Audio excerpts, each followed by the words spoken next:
So I discovered why I need to schedule my adventures. I had 2 days off this week, but I didn't plan anything because I was donating blood, and sometimes it can take me a bit to recover. I was fine this time, although I could not stop eating. But aside from laundry and groceries, I did nothing. I read you don't want to know how much I read. You also don't want to know how much Netflix I watched. It was glorious. But this is why I plan shit in advance.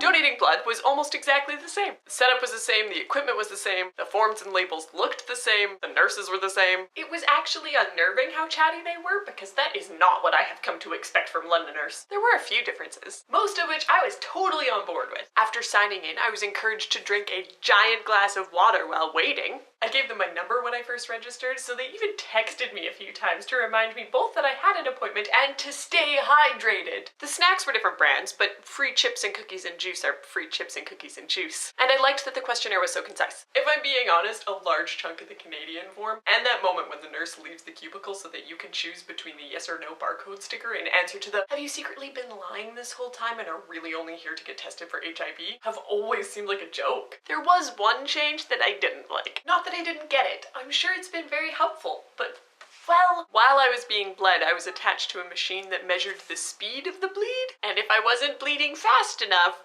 it beeped really loudly. So that was embarrassing. And I mean, I was doing the hand thing and wiggling my feet and clenching my bum and my legs and then slowly release. I did everything they told me to. But every once in a while, the machine would just go off. And a nurse would come over and be like, "Are you all right?" "I'm fine." "You set your machine too high. No one bleeds that quickly."